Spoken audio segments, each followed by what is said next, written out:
প্রতিদিনের সকালটা যে একভাবে শুরু হবে তা কিন্তু না। আজকের সকালটা না আমার ভীষণ শরীর খারাপ দিয়েই শুরু হয়েছে। হ্যালো এভরিওয়ান, আমি সালেয়া চলে এসেছি নতুন একটা ভিডিও নিয়ে। সকাল থেকে না প্রচণ্ড পরিমাণে মাইগ্রেনের যন্ত্রণা হচ্ছে, আর সাথে পেটেও যন্ত্রণা করছে। আর যাদের এরকম মাইগ্রেনের যন্ত্রণা আছে তারাই তো বুঝতে পারবে কতটা কষ্ট হয়।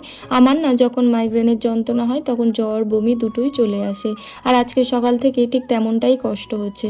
বিছানায় না অনেকক্ষণ ছটপট করেছি এই যন্ত্রণা নিয়ে, তারপরে না থাকতে না পেরে উঠে আসলাম।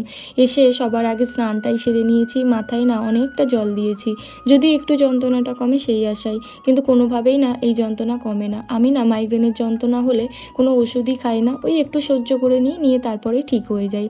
আজকে সকাল থেকে না মনটা ভীষণ খারাপ এই শরীর খারাপ বলে, আর সকাল থেকে তেমন কোনো কাজও করতে পারিনি। আমি না প্রতি সপ্তাহে ওই যখন করে ছুটি পাই ঘর পরিষ্কার করি একটু। আজকে তো তেমন কোনো কাজও করতে পারিনি। আজকে ঠিক করলাম মাসের বাজারগুলো একটু গুছিয়ে রেখে দেব। কালকে রাত্রেবেলা বর্মশাই বাড়িতে এসে মাসের বাজারটা অর্ডার দিয়ে দিয়েছিল ব্লিঙ্কিটে।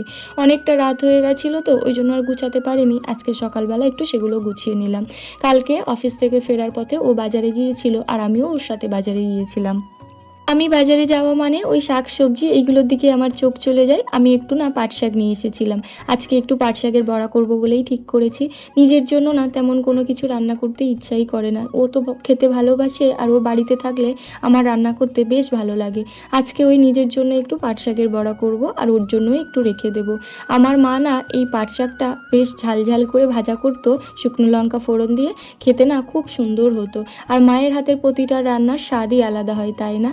আজকে আমি পাট শাকটা ভাজা করব না, আমি একটু বড়া করব বলেই ঠিক করেছিলাম। তো আজকে পাট শাকের বড়ার জন্য পাট শাকের পাতাটা ভালো করে কেটে, ওই পাট শাকের পাতার মাঝখানে না একটা শিরা থাকে, সেটা আমি কেটে ফেলে দিয়েছিলাম, দিয়ে কিছুক্ষণ নুন মাখিয়ে রেখে দিয়েছিলাম পাতাগুলো। তারপরে 2 চামচ বেসন, 2 চামচ চালের গুঁড়ো, অল্প পরিমাণে লঙ্কার গুঁড়ো একটু ঝাল হওয়ার জন্য দিয়েছিলাম, আর স্বাদ মতো লবণ দিয়ে ভালো করে বেসনটা গুলিয়ে রেখে দিয়েছিলাম। 4-5টা পাতা একসাথে করে নিয়ে একটু মচমচে করে লাল লাল করে ভেজে নিয়েছি।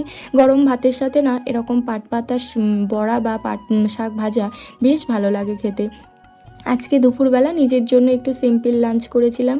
টমেটো দিয়ে মুসুর ডাল করেছিলাম, আর সাথে গন্ধরাজ লেবু, শসা, উচ্ছে ভাজা, আলু ভাজা, আর সাথে তো ছিল পাট শাকের বড়া। আজকে দুপুরবেলা আমার পুরো সিম্পল লাঞ্চ ছিল। আর এই গরমে এরকম সিম্পল লাঞ্চ হলে না বেশ ভালোই হয় খেতে। শরীরটাও ভালো না, ওই জন্য তেমন কিছুও করিনি।